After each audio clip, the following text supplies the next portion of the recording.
Mutiara Hikmah Official, menyingkap hikmah di balik sunnah.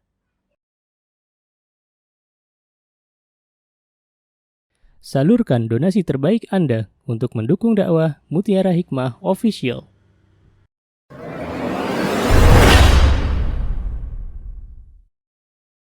Ibu-ibu, sekarang kita sampai mana? Sampai di halaman 19 ya, kalau bahasa Arabnya. Kalau bahasa Indonesianya sampai halaman 31. Gimana? Baik, saya bacakan dulu matannya. Qala al-muallif Syekh Abdullah bin Ibrahim Al-Qar'awi fi kitabih Al-Wajibat. Syekh Abdullah bin Ibrahim Al-Qar'awi berkata di dalam kitab beliau Al-Wajibat. Apa kata beliau? Min nawaqidil Islam at-tasi' من اعتقد أن بعض الناس يسعه الخروج عن شريعة محمد صلى الله عليه وسلم كما وسع الخضر الخروج عن شريعة موسى عليه السلام فهو كافر. Ya, jadi yang kesembilan ini apa kata mu'alif, barang siapa yang meyakini diperbolehkannya keluar dari syariatnya Nabi kita Muhammad sallallahu alaihi wasallam sebagaimana Nabi Khidr diperbolehkan keluar dari syariatnya Nabi Musa alaihissalam, maka dia adalah kafir. Nah, untuk mempelajari ini, maka alangkah baiknya kita tahu dulu nih, ya, apa kewajiban kita terhadap Nabi kita Muhammad sallallahu alaihi wasallam. Dan ketika kita ingin belajar lebih jauh, maka sebaiknya kita kenalan dulu.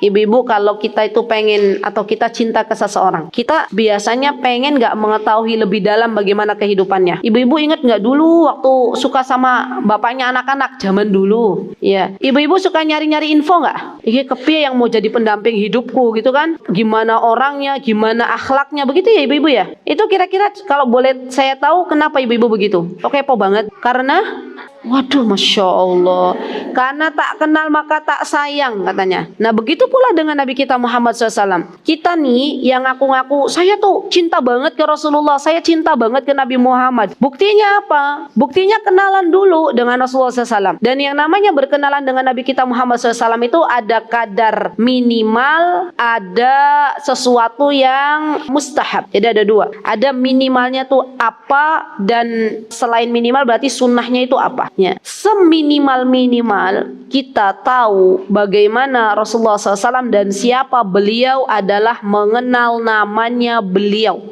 Itu minimal. Ya, jadi kadar minimal mengenal Rasulullah SAW itu mengetahui nama beliau. Coba saya mau tanya, namanya Rasulullah siapa ibu-ibu?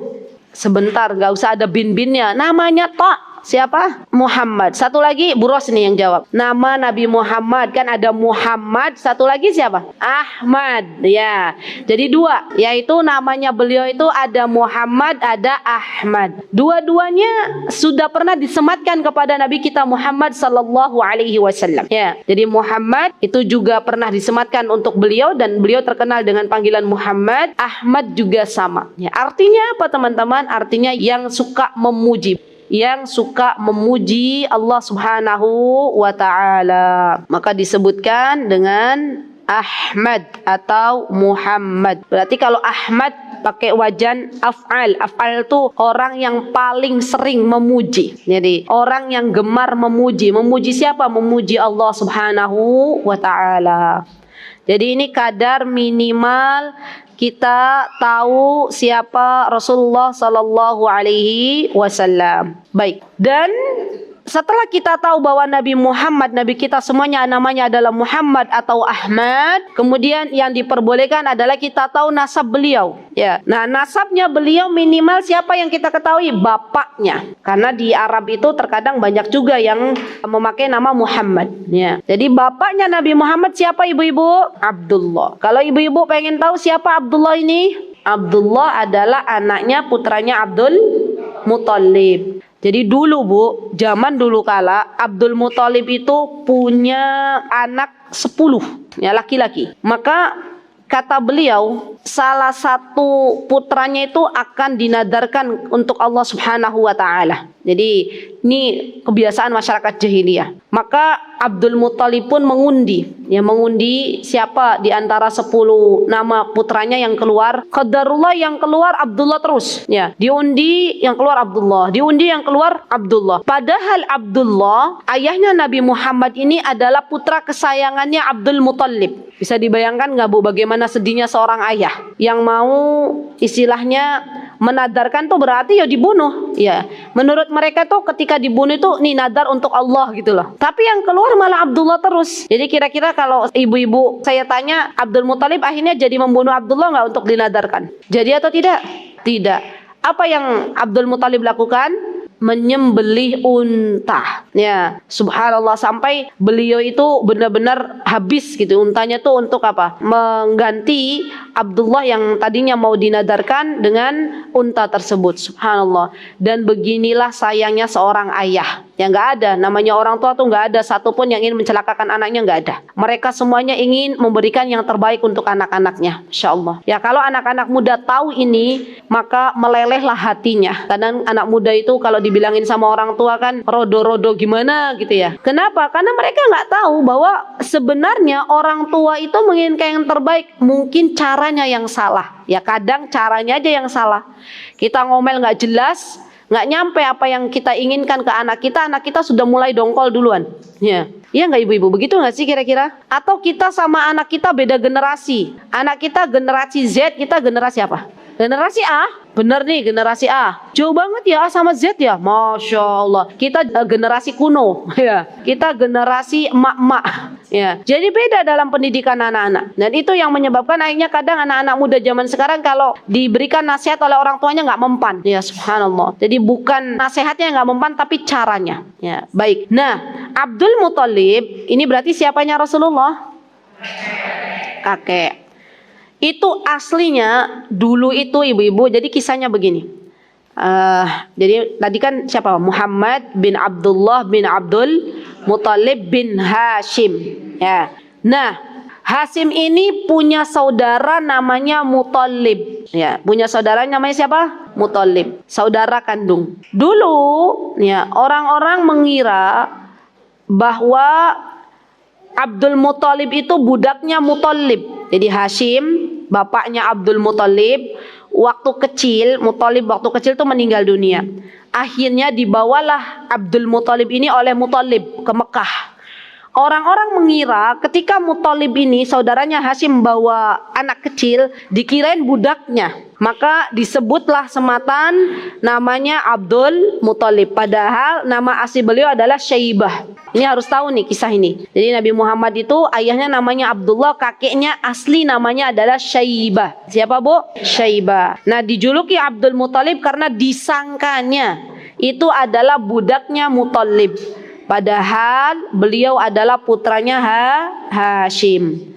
Jadi Muhammad bin Abdullah bin Abdul Muthalib bin Hashim. Dan Hashim ini dari suku Quraisy. Dari suku apa Bu? Quraisy. Dan suku Quraisy ini adalah suku yang paling bagus di Arab. Suku bangsawannya Arab. Ya. Sampai-sampai Allah Subhanahu wa taala menyebutkan Quraisy ini di dalam Al-Qur'an surah nopo ibu-ibu? Surah Al-Quraisy. Coba dibaca bareng-bareng. Ta'awud terlebih dahulu. A'udzu billahi minasy syaithanir rajim. Bismillahirrahmanirrahim.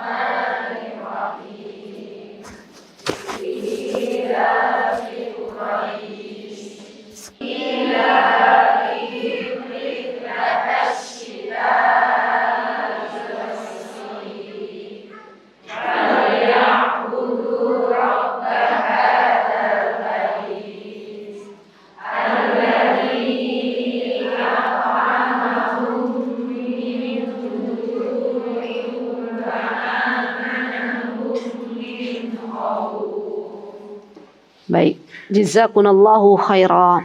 Apa kata Allah Subhanahu wa taala? Liilafi Quraisy ilafihim rihlatasyita syita'i was-shaif. Asyita dalam bahasa Arab itu Bu artinya musim dingin. As-shaif itu artinya musim panas. Ya.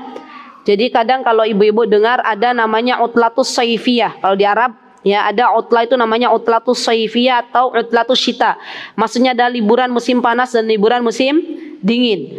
Orang-orang Arab zaman dahulu termasuk Quraisy itu terkenal pedagang. Mereka kalau musim dingin berangkatnya ke Yaman. Ya, jadi Yaman itu tempat mereka berangkat berjualan, berdagang pada musim dingin. Pada musim panas mereka pergi ke Syam. Ya. Dan ini adalah aktivitas mereka tahunan. Ya, kalau musim dingin mereka perginya ke Yaman, kalau musim panas perginya ke Syam. Dan subhanallah, perdagangan ini sudah mendarah daging dalam kabilah-kabilah Arab pada umumnya. Sampai akhirnya orang Quraisy itu ibu-ibu sekalinya berdagang atau kabilah-kabilah Arab lain, mereka itu membawa untanya bukan 1, 2 tapi ratusan. Masya Allah. Kebayang nggak sih Bu? Unta itu kan bawa barang dagangannya tuh banyak ya di atas punuknya. Itu sekalinya bawa itu Bu, Masya Allah, itu biasanya mereka habis kembali ke Mekah itu sudah habis dagangannya. Ya Masya Allah. Dan ini yang menyebabkan akhirnya orang-orang Quraisy atau orang-orang Arab zaman dahulu, karena mereka banyak berdagang dan dagangnya bukan kayak kita orang Godean jual di Yogyakarta, tapi mereka dagangannya sudah melalui ekspor impor gitu kan ya Bu? Ya kan, Yaman, Mekah, Syam, Mekah, artinya sudah jadi importir atau eksportir ya, begitulah ya. Jadi mereka ketika pulang tuh bawa keuntungan yang sangat banyak. Maka jangan heran kalau Ibunda Khadijah radhiyallahu anha, Khadijah istri Rasulullah SAW, menjadi seorang wanita yang kaya raya ya. Karena memang modelnya jualannya begitu. Ya. Jadi ibu-ibu jualan ini, dagang ini akan tetap ada ya, dan ini bagian dari apa yang dulu Rasulullah SAW telah lakukan. Jadi Rasulullah SAW tuh dibawa berdagang oleh pamannya yang bernama siapa ibu-ibu? Ya, Abu Thalib. Jangan kebalik-balik dengan Abdul Muthalib. Karena kadang bingung mana Abu Thalib, mana Abdul Muthalib. Abdul Muthalib itu kakeknya, Abu Thalib itu pamannya. Pada waktu usia beliau 12 tahun, dibawalah Rasulullah SAW berdagang, tapi di tengah perjalanan akhirnya ada pendeta ya Buhairah yang menahannya karena tahu yang ada dalam diri Nabi kita Muhammad SAW. Baik, kita balik lagi. Nah, Abdul Muthalib ini ibu-ibu adalah seorang yang akhirnya terkemuka. Ya. Kakeknya Rasulullah SAW ini orang yang terkemuka. Biasanya beliau punya kebiasaan. Apa kebiasaannya? Dari zaman dulu kala. Kebiasaannya memberikan suqaya. Suqaya itu memberikan jamuan makan dan minum untuk orang-orang yang sedang berhaji. Jadi ibadah haji itu ibu-ibu ada sebelum Nabi kita Muhammad SAW diutus menjadi Rasul. Siapa yang pertama kali memerintahkan, siapa di antara Nabi yang memerintahkan untuk berhaji yang pertama kali ibu-ibu? Nabi Ibrahim alaihissalam. Jadi perintah haji itu sudah ada sejak sebelum Rasulullah SAW diangkat menjadi Rasul. Nah, Abdul Muthalib ini beserta keluarga besarnya, mereka tuh terkenal orang-orang yang biasa ngasih makan dan minum para haji yang datang dari berbagai negeri. Ya, namanya petugasnya namanya Sakoya. Ya, Masya Allah. Dan subhanallah, Abdul Muthalib ini ibu-ibu kaya raya. Suatu hari pernah, ibu-ibu ingat nggak kisah Abraha? Apa itu? Terdapat dalam surat apa? Al-Fil, ya kan? Coba ibu-ibu baca surah Al-Fil. Saya pengen tahu. Baca Bu. A'udzu billahi minasyaitonir rajim. Bismillahirrahmanirrahim. Alam tara kaifa fa'ala rabbuka bi ashabil fil? Alam yaj'al kaidahum fi tadlil wa arsala 'alaihim tayran ababil tarmihim bihijaratin min sijil waja'alahum ka'asfim ma'kul. Masya Allah, jazakumullahu khairan. Nah, ini nanti berkaitan dengan kelahiran Nabi Muhammad.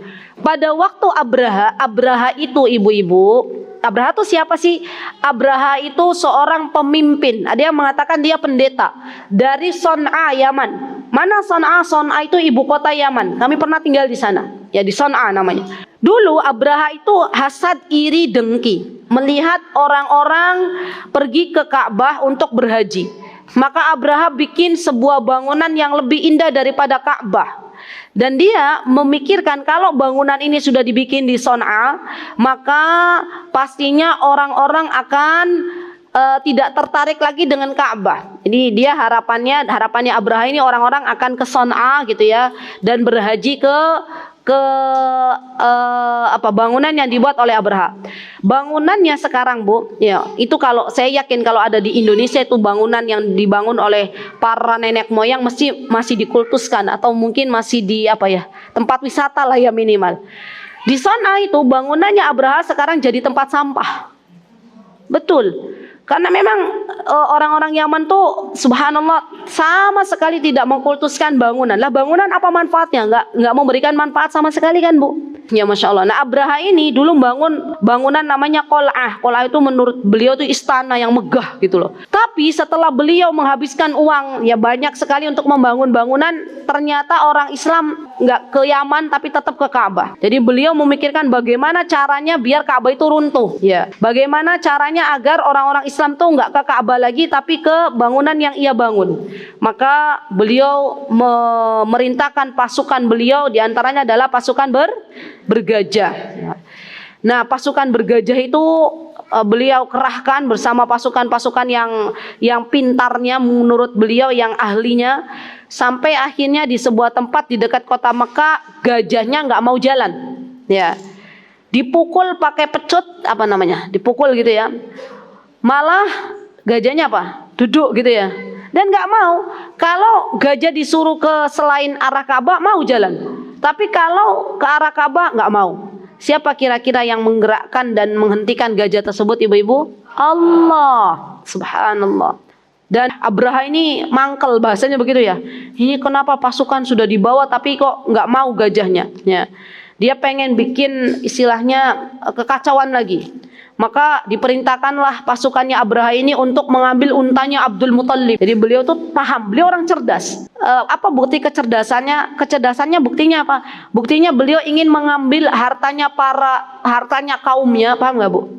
Hartanya kaumnya biar bikin heboh gitu loh. Kan kita juga dalam berdakwah begitu. Kalau misalnya ada satu kaum nih, wah ini pemimpinnya ini ya. Ya udah kita ambil aja hatinya, nanti juga pemimpin ini akan berteriak apa, yang bawahannya jadi ikut. Begitu ya, Bu ya, kira-kira. Nah, diambillah 200 ekor unta milik Abdul Muthalib ya oleh Abraha ini. Ya. Abdul Muthalib enggak terima. Datang Abdul Muthalib ke tempat tendanya Abraha. Terus Abraha senang lihat Abdul Muthalib datang. Wah, ini jebakanku jebakanku berhasil ini. Abdul Muthalib akhirnya datang. Dikiranya Abdul Muthalib datang itu pengen meminta Abraha untuk menghentikan tidak menghancurkan Ka'bah. Tapi ternyata Abdul Muthalib datang ke Abraha hanya minta tolong kembalikan untaku yang 200 gitu ya. Abraha tambah mangkel. Hah, kamu datang ke sini cuman minta unta, nggak ngomong apa-apa gitu ya. Dan Abdul Muthalib pun cerdas. Kata Abdul Muthalib, saya datang ke sini hanya ingin mengambil hak saya. Ya, hak saya yaitu unta yang telah diambil olehmu 200. Sekarang kembalikan. Lah bagaimana dengan Ka'bah? Kata Abdul Muthalib, Masya Allah ini ya luar biasa ya, Bu, orang-orang zaman dahulu itu. Kata Abdul Muthalib, Ka'bah itu bukan milik saya, itu adalah miliknya Allah gitu ya. Ada yang memiliki, yaitu Rabbnya gitu, pemiliknya. Biarkan pemiliknya yang bertanggung jawab. Coba, Bu.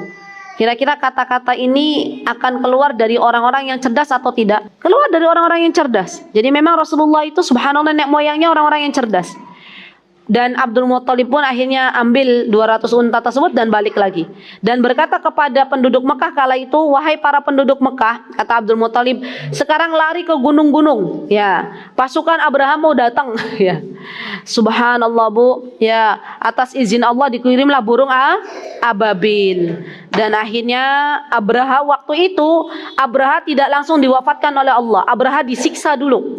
Saya baca kisah Abraha itu, ini saya juga bawa buku, Bu. Bagus ini, Sirah Nabawiyah. Jadi sirah insyaallah sahih, sejarah Nabi Muhammad, karya Syekh Sofiyur Rahman Al-Mubarakfuri. Ini ada bahasa Indonesianya. Tapi tebel, ibu-ibu kuat nggak bacanya? Ini bahasa Indonesianya aja tebel banget. Ya, saya bawakan, ada yang bahasa Arab saya punya, hanya saya bawakan bahasa Indonesianya biar saya kasih tahu ini tebelnya segini. Tapi kalau Arab nggak setebel ini. Ya, kisah Sirah Nabawiyah karya Syekh Sofiyur Rahman Al-Mubarakfuri. Boleh, ibu-ibu punya di rumah boleh. Ya, sebagai bacaan kan biar kita lebih kenal Rasulullah. Saya lanjut ya Bu. Jadi waktu itu akhirnya Abraha itu ibu-ibu yang saya baca itu ternyata tidak langsung diwafatkan Allah. Kan kalau pasukan-pasukan mereka itu, pasukan-pasukan Abraha dilempari batu dari sijil, dari neraka langsung meninggal. Meninggal gitu ya Bu. Abraha tuh memang sengaja Allah adab ya. Abraha tidak langsung meninggal, tapi Abraha dalam keadaan keyaman. Naudzubillah, saya tuh bayanginnya udah ngeri banget. Itu daging-dagingnya rontok ya. Dan meninggal di Yaman, di Sana'ah ya. Ngeri banget ya Bu ya. Dan disitulah akhirnya Allah berikan subhanallah namanya Amul Fil. Disebutnya kalau zaman dulu namanya misalnya ini tahun apa, biasanya dikaitkan dengan peristiwa yang ada. Jadi waktu itu namanya tahun gajah karena Rasulullah SAW, karena Abraha datang dan pada tahun itulah Rasulullah dilahirkan. Maka Rasulullah lahir pada tahun gajah. Sudah paham ya Ibu ya kenapa ya Rasulullah lahir pada tahun gajah. Nah, Rasulullah SAW lahir ibu-ibu dalam keadaan sudah tidak punya ayah. Bayangkan coba.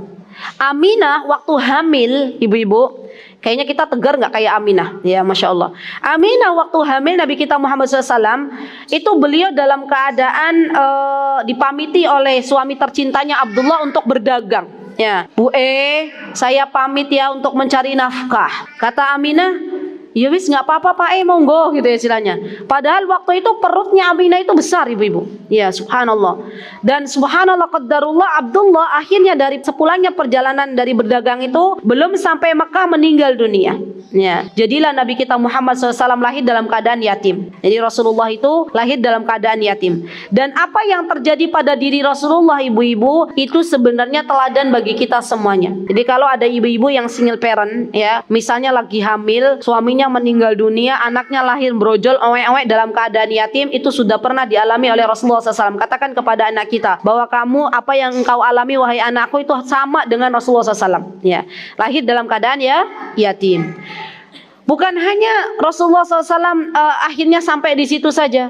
Apa yang terjadi? Maka ketika itu Rasulullah SAW ya diasuh oleh pertama kali oleh ibunya ya. Dan pada waktu Rasulullah SAW kecil, maka kebiasaan orang Arab itu mencarikan ibu susuan. Ibu-ibu tahu kota Mekah zaman dulu itu adalah kota yang banyak didatangi oleh orang-orang dari berbagai macam negeri. Biasanya kalau istilahnya kalau kota besar ya Bu, sudah didatangi oleh banyak orang itu ada polusi nggak? Ada polusi nggak? Kayak kita Jakarta itu polusinya lebih besar mana? Polusi Jakarta dan Jogja? Yakin kan? Sama Mekah juga begitu. Dan ketika orang-orang banyak masuk ke kota Mekah, yang ditakutkan oleh, yang dikhawatirkan oleh Abdul Muthalib kakeknya Rasulullah SAW itu nanti mempengaruhi bahasa cucunya. Jadi bahasanya sudah nggak fusha lagi. Ibu-ibu kalau sekarang pergi ke Saudi, ibu-ibu belajar di sini, belajar begini, min aina, fi aina, begitu ya. Ibu-ibu belajar bahasa Arab nggak? Min aina kan dari mana, fi aina di mana. Nanti di Saudi itu nggak ada kata fi aina, fan, gitu ya. Fan itu apa? Fi aina, ya bahasa Arabnya, ya. Jadi udah nggak fusha lagi. Maka Abdul Muthalib pun akhirnya memilihkan Rasulullah SAW dibawa ke sebuah kampung, namanya kampung Bani Asad, ya. Bani Asad yang dimana di situ ada Halimah As-Sa'diyah, dan Halimah waktu itu punya anak kandung juga lagi disusui, dan Rasulullah SAW termasuk yang disusui oleh Halimah As-Sa'diyah. Subhanallah, pada waktu Halimah menyusui Rasulullah SAW, maka keluarga Halimah merasakan adanya keberkahan di dalam rumahnya. Yang tadinya kambing-kambingnya kurus, Allah jadikan kambing-kambingnya gemuk Bu. Masya Allah. Yang tadinya tempat rumput yang ditanam itu namanya apa? Tempat kebunnya yang biasa kambing memakan dari kebun tersebut yang tadinya kuning gitu, akhirnya jadi menghijau kembali. Subhanallah. Jadi beliau merasakan keberkahan yang ada di dalam diri Rasulullah SAW. Nah, Ibunda Halimah Sa'diyah akhirnya apa Bu? Beliau menyerahkan kembali kepada Aminah dengan kejadian pembelahan dada Rasulullah SAW. Ibu tahu nggak kisahnya? Dada Rasulullah kan dibelah ya dadanya. Diambil terus dicuci dengan air Zam-Zam, dimasukkan lagi. Ya. Dan subhanallah, ketika Rasulullah SAW sampai kepada Aminah, di pangkuannya Aminah, kembali lagi, maka yang terjadi adalah Rasulullah SAW diasuh oleh Ummu Aiman. Nah ini, nanti sampai di sini saja Ummu Aiman. Ummu Aiman ini siapa? Ummu Aiman pengasuhnya Rasulullah SAW. Ya. Dan beliau yang akhirnya mengasuh Rasulullah ketika diwafatkan oleh Allah Subhanahu Wa Taala ibunda Rasulullah, yaitu Aminah. Jadi Aminah waktu di Abha beliau meninggal dunia, tersisalah Rasulullah dengan Ummu Aiman. Ummu Aiman adalah pengasuhnya Rasulullah SAW yang membawa kembali Rasulullah ke Mekah. Ampun ya Bu, sudah. Terus nanti saya pangkas saja kehidupan Rasulullah sampai usia beliau 25 tahun. Apa yang terjadi Ibu? 25 tahun apa yang terjadi? Menikahlah Rasulullah SAW dengan ibunda Khadijah. Tapi sebelumnya, nih ada pelajaran berharga. Sebelumnya Rasulullah SAW itu membawa barang dagangannya Khadijah. Beliau berangkat dengan seseorang yang bernama Maisarah. Maisarah laki-laki apa perempuan? Yakin? Ada yang masih bingung? Gitu. Di Indonesia Maisarah perempuan apa laki-laki? Kenapa bisa begitu ya? Padahal Maisarah itu laki-laki, ya kan tidak mungkin juga Rasulullah pergi sama wanita yang bukan mahram. Ya, Maisarah itu laki-laki, tapi wallahu ta'ala apa yang terjadi di Indonesia, Maisarah jadi perempuan. Ya. Nah, berangkatlah Rasulullah SAW dengan Maisarah, dan Rasulullah tuh dari awal seorang yang jujur. Ini ya Bu, subhanallah, kejujuran tuh membawa kepada kebaikan. Ya, subhanallah. Karena beliau memang jujur, beliau diberikan julukan oleh kaumnya Al-Amin, seorang yang jujur. Sampai orang-orang Mekah kala itu kalau mau menitipkan harta, nitipnya ke Rasulullah. Dulu kan belum ada yang namanya apa Bu? Apa tuh namanya? Berangkas, itu kan belum ada. Jadi semua dititipin ke Rasulullah. Nih Rasulullah, orang-orang yang belum masuk Islam titip semua ke Rasulullah. Masya Allah ya. Jadi benar-benar Rasulullah tuh orang yang jujur. Ibu-ibu kalau lihat orang jujur dalam sebuah kampung atau dalam komunitas kita seneng nggak? Seneng banget. Mesti kan kalau ada amanah kita berikan ke dia gitu. Dia tuh jujur jadi bendahara gitu ya. Biasanya begitu ya ibu-ibu. Nah Rasulullah SAW itu adalah orang jujur. Sampai akhirnya Khadijah awalnya terpesona dengan akhlaknya Rasulullah SAW. Masya Allah. Siapa yang terpesona Bu? Khadijah. Dan Khadijah itu subhanallah seorang yang tahirah, seorang yang suci. Maksudnya beliau yang bisa menjaga diri. Walaupun beliau itu dulu sebelum masuk Islam, tapi beliau tahu diri. Beliau tidak istilahnya bermudah-mudahan dengan laki-laki yang bukan mahram, tapi beliau benar-benar menjadi wanita yang suci, Masya Allah. Dan beliau minta kepada Nafisa untuk melamarkan kepada Rasulullah SAW, dan akhirnya Rasulullah SAW pun meminang ibunda Khadijah. Dari sini para ulama menyebutkan adanya kebolehan seorang perempuan melamar laki-laki yang salih dengan seorang perantara. Ya, jadi ibu-ibu, saya itu kemarin diceritai oleh seseorang bahwa terkadang menjadi janda itu berat banget katanya gitu ya. Sampai saya pernah dengar dari kawan saya itu katanya ada seorang janda di Yogyakarta itu yang nggak bisa tidur Bu, ya nggak bisa tidur sejak ditinggal oleh suaminya, ya sampai matanya tuh kayak mata panda. Maka apapun kondisi suami kita disyukuri, alhamdulillah, ya. Dan masya Allah, ya alhamdulillah ibunda Khadijah bersama Rasulullah SAW menikah dan terpaut usianya cukup jauh. Rasulullah 25, Khadijah berapa? 40. Dan ini juga bisa kita ambil ibrah bahwa sebenarnya ya boleh seorang wanita itu lebih tua daripada suaminya. Ya boleh seorang istri lebih tua dari suaminya, itu boleh. Kadang kan kita ditakut-takuti nanti kan perempuan itu tuanya lebih cepat gitu ya. Tapi malah lebih matang biasanya, lebih dewasa lah. Buktinya apa? Waktu Rasulullah SAW menikah dengan Khadijah, Rasulullah nggak menikah lagi dengan wanita lain. Semuanya ada pada diri Khadijah. Masya Allah, Masya Allah. Nah, kemudian sampailah usia Rasulullah SAW di usia berapa Bu? 40 tahun. Baru kemudian Rasulullah SAW ketika berada di sebuah gua, ya, gua Hira, Rasulullah SAW diberikan oleh Allah Subhanahu Wa Taala sebuah surah, yaitu surah Al-Alaq. Dan di sinilah Rasulullah SAW diangkat menjadi nabi. Jadi kapan Rasulullah diangkat menjadi nabi? Ketika diturunkan surah Al-Alaq. Ini penting. Nanti teman-teman jangan bingung kapan Rasulullah diangkat menjadi nabi, kapan Rasulullah diangkat menjadi rasul. Nah, diangkat menjadi nabi ketika turun surah Al-Alaq. Iqra bismi rabbikal ladzi khalaq sampai ayat yang kelima, itu adalah pengangkatan Rasulullah menjadi nabi. Ya. dimulailah nanti tahun 1 kenabian, tahun 2 kenabian, tahun 3 kenabian. Kan ada biasanya di buku sirah. Kapan lahirnya? Tahun ketiga kenabian. Maksudnya setelah Rasulullah diangkat menjadi nabi. Itu tahun mulai tahun kenabian. Tidak lama kemudian turunlah ayat surah Al-Mudaththir ayat 1 sampai 7. Ya, ayat 1 sampai 7.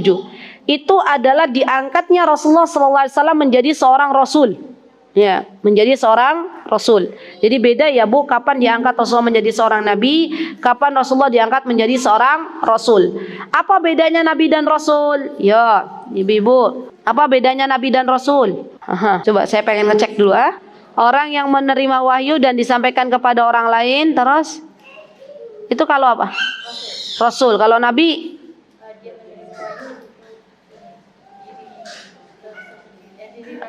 Baik. Definisi Syekh Safiyur Rahman, kata beliau, bedanya Rasul sama Nabi, Rasul itu diutus kepada orang-orang yang tidak bertauhid kepada Allah. Jadi diutus oleh kaum yang mana kaumnya itu tidak bertauhid kepada Allah, maka itu dinamakan Rasul. Nabi Adam alaihissalam tidak disebut Rasul. Ya, kenapa? Karena Nabi Adam tidak diutus kepada orang-orang yang menyelisihi syariat Allah, tidak diutus kepada orang-orang yang tidak muwahhid. Ya. Tapi Nabi Nuh alaihissalam diutus kepada orang-orang yang menyelisihi Allah Subhanahu wa taala, maka disebut dengan Rasul. Ya. Jadi dulu juga saya taunya begitu, tapi ternyata ada definisi yang lebih bagus menurut saya, yaitu definisi oleh Syekh Safiyur Rahman Al-Mubarakfuri. Ya, Masya Allah. Baik, diutuslah Rasulullah SAW, teman-teman, di kota Makkah menjadi seorang Rasul dengan diturunkannya ayat surah Al-Mudaththir. Ya, subhanallah. Dan ketika diturunkannya ayat firman Allah Subhanahu wa taala, waktu itu Rasulullah kaget enggak ibu-ibu? Kaget enggak? Ini nanti pelajaran untuk kita para istri. Kaget. Rasulullah sampai berkeringat dingin. Rasulullah pulang ke rumahnya dalam keadaan dalam keadaan ketakutan. Lihat, ini istri solihah begini. Ketika suaminya tahu berada dalam ketakutan, istrinya akhirnya ngayem-ngayemin. Apa bahasa Jawanya, Bu? Menenangkan. Ngayem-ngayemin sama ya, menenangkan. Apa kata Khadijah waktu itu berkata kepada Nabi Muhammad, wahai sayangku, beb, mungkin ya bahasanya ya, cintaku, belahan jiwaku, tenang. Sesungguhnya engkau adalah orang yang hobi menyambung silaturahim. Engkau adalah orang yang suka menolong orang lain. Engkau adalah orang yang memberikan makan kepada fakir miskin. Nggak mungkin Allah menelantarkanmu. Ya subhanallah. Ini kira-kira Bu, jadi ayam nggak hatinya Rasul? Jadi ayam. Dan jadilah kita seperti Khadijah. Terkadang ya, seorang suami itu pulang ke rumah dengan membawa kabar yang tidak baik, tapi si istri malah justru ngompor-ngomporin yang tidak baik. Ada nggak Bu yang istri begitu? Suaminya kira-kira tenang apa mboten?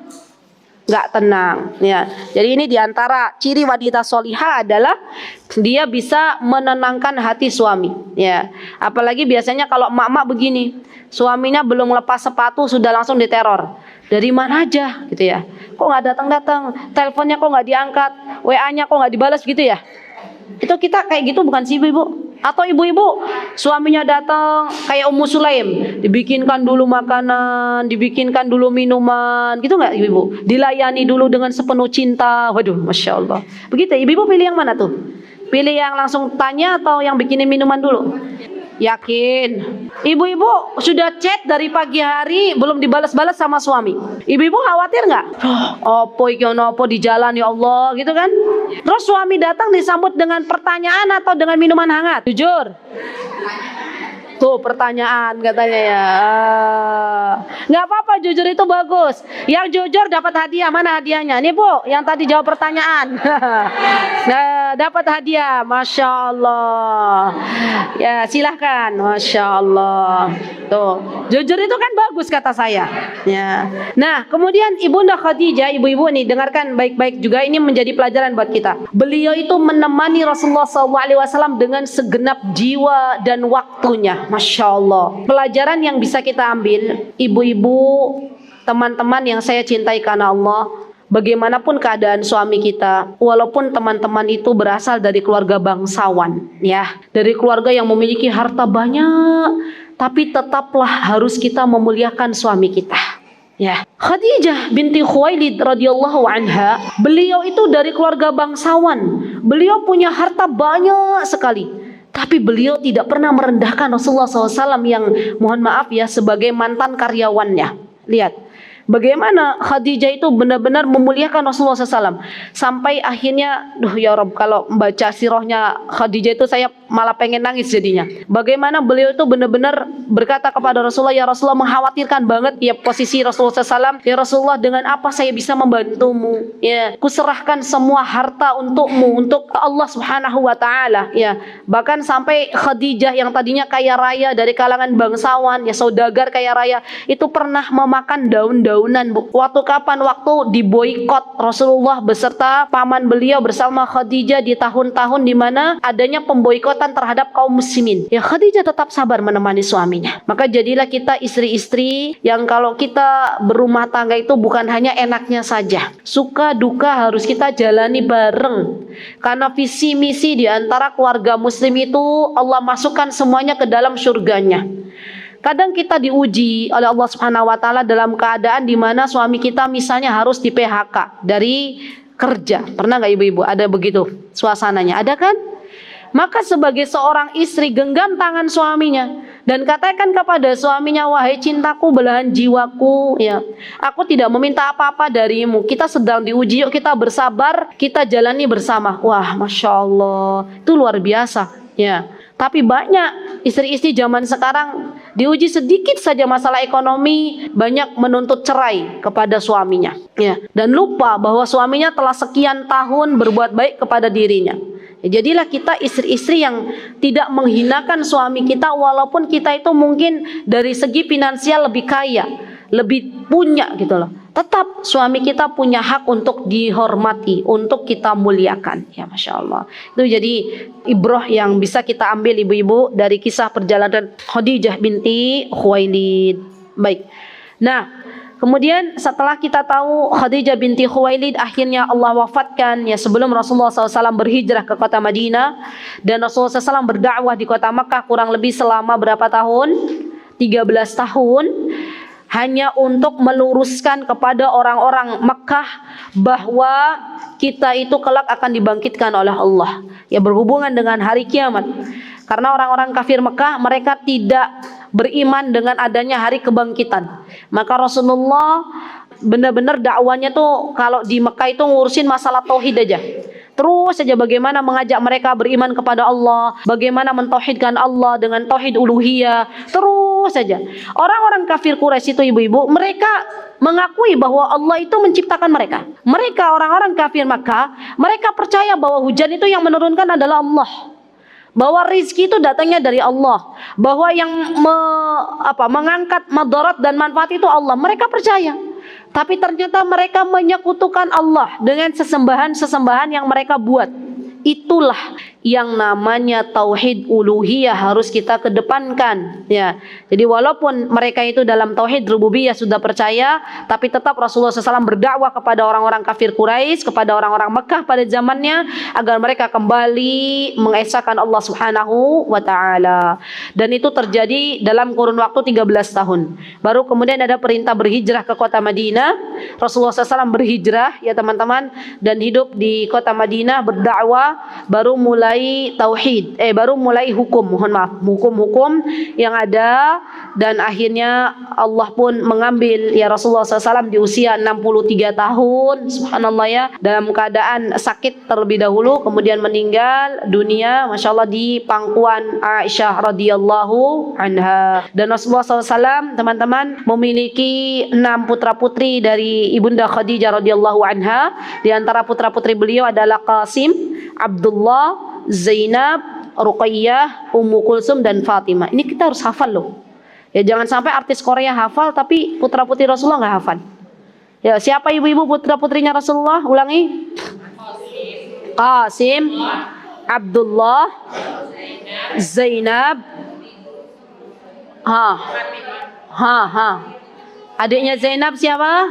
Ruqayyah. Terus Ummu Kulsum atau Ummi Kulsum, sama terakhir Fatimah. Jadi Fatimah tuh bungsunya Rasulullah SAW. Nah, Qasim sama Abdullah ini diwafatkan oleh Allah dalam keadaan masih kecil. Dan ini ada hikmahnya. Ya subhanallah. Zainab, Ruqayyah, Ummi Kulsum meninggal sebelum Rasulullah wafat. Dan ini ada hikmahnya. Kalau ada ibu-ibu sekarang yang ditinggal wafat oleh putra-putrinya, ternyata Rasulullah sudah pernah juga mengalami. Ya. Jadi kan kadang sedih ya Bu ya, kalau yang meninggal duluan putra-putrinya. Itu rasanya kepiye gitu ya Bu, sedih lah sebagai orang tua. Tapi ternyata Rasulullah sudah pernah mengalaminya. Rasulullah tuh ditinggal wafat oleh anak-anak beliau, Abdullah, Ibrahim nanti dari Maria Al-Qibtiyah, Abdullah, Qasim, Ruqayyah, Ummi Kulsum, Zainab sebelum Rasulullah wafat. Baru kemudian Rasulullah wafat, tidak lama kemudian Fatimah dipanggil oleh Allah Subhanahu wa taala. Ya Masya Allah. Dan Rasulullah dapat anak juga dari Maria Al-Qibtiyah. Ya, namanya Ibrahim. Ibrahim juga sama. Ibrahim diwafatkan oleh Allah dalam keadaan masih menyusu. Ya, subhanallah. Dan ketika Ibrahim wafat itu Rasulullah menangis. Ya, subhanallah, meneteskan air mata.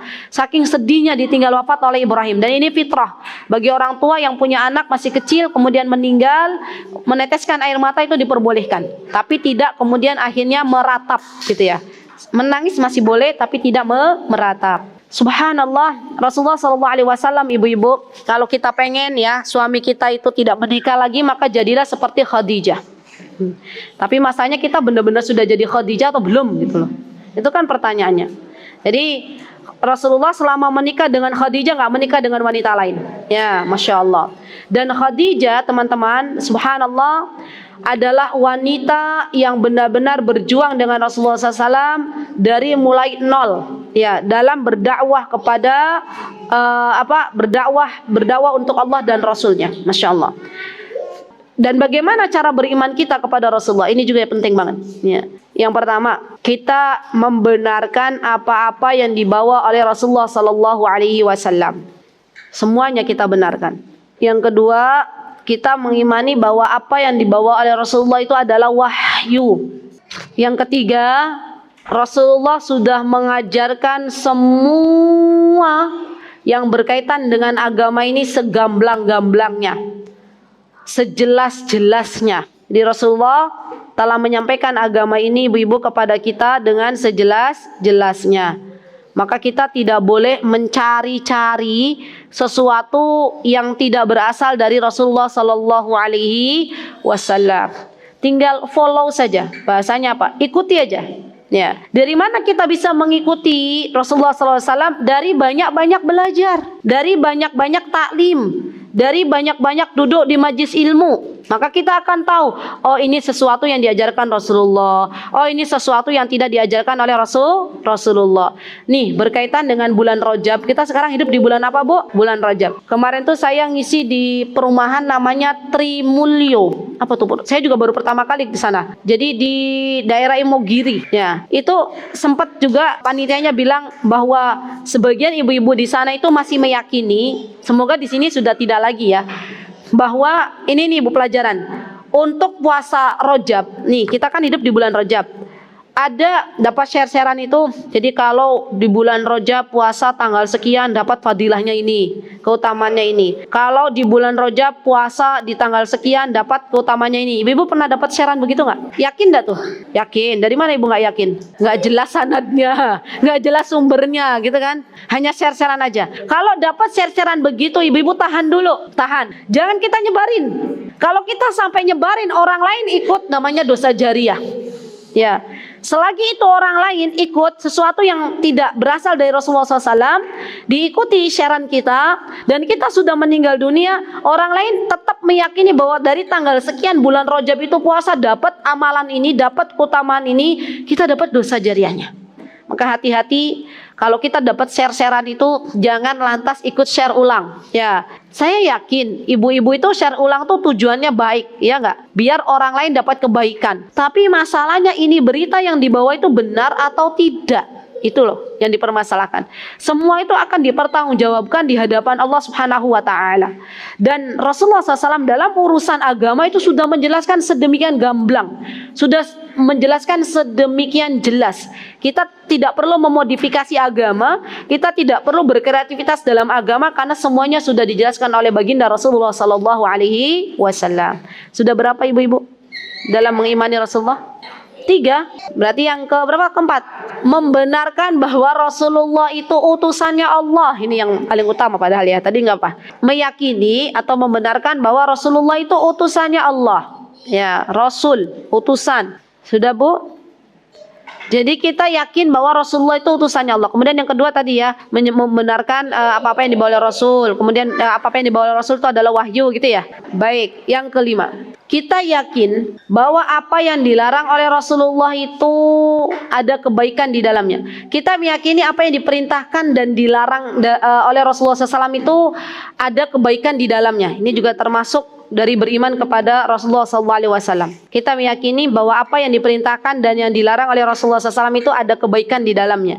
Terakhir, kita meyakini bahwa Rasulullah itu diutus untuk manusia dan jin. Jadi kita mengimani bahwa Rasulullah SAW itu diutus untuk manusia dan jin. Ada lagi, bukan terakhir berarti. 7. Tidak ada nabi yang diutus setelah diutusnya Nabi kita Muhammad SAW. Ini juga perlu kita pelajari. Jadi tidak ada nabi, tidak ada lagi nih nabi atau rasul setelah diutusnya Nabi kita Muhammad SAW. Kalau besok-besok ternyata di Instagram bermunculan misal ada sesuatu berita yang sangat menggemparkan adanya nabi baru. Ya, contoh, itu kita ngimanin apa mboten? Mboten. Di Jawa Barat ada satu kampung, saya lupa nama kampungnya. Di situ tuh sebagian masyarakatnya mengakui dengan seseorang yang dia mengakui bermimpi dapat wahyu. Ya, ibu-ibu pernah dengar nggak kisahnya? Ceritanya, ada ya? Jadi ada seseorang dia cerita tadi malam dapat wahyu katanya ya, didatangi malaikat. Ya, dan orang-orang awam yang ada di situ tuh percaya, yakin. Kenapa? Karena lupa, mereka mungkin belum belajar bahwa tidak ada Nabi Muhammad itu penutupan, sudah nggak ada lagi. Siapapun yang mengaku dirinya menjadi Nabi maka itu berdusta. Ya ibu-ibu ya, apalagi kita hidup di zaman subhanallah, semua itu gampang didapatkan, berita apapun mudah untuk kita dapatkan. Dan ini saya pesan kepada ibu-ibu, hal-hal yang semacam ini diajarkan ke anak-anak kita. Ya tadi itu yang 7 itu diajarkan ke anak-anak kita. Nah, cara beriman kepada Rasulullah itu mengakui bahwa tidak ada Nabi lagi nanti selain Rasulullah SAW, selain Nabi Muhammad, sudah itu Nabi penutupan.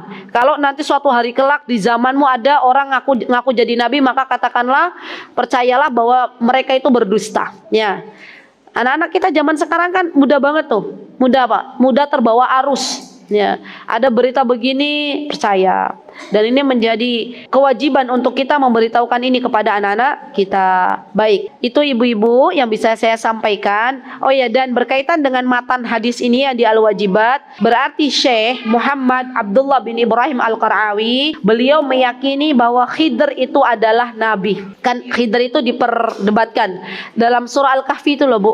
Nah, kan diperdebatkan, ada yang mengatakan ulama nabi atau bukan. Dan Syekh Abdullah bin Ibrahim Al-Qarawi mengatakan bahwa Khidr adalah seorang nabi.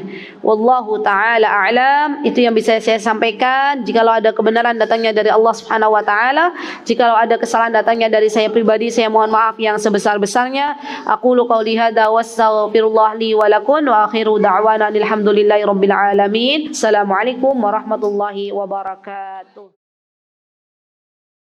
Mutiara Hikmah Official, menyingkap hikmah di balik sunnah.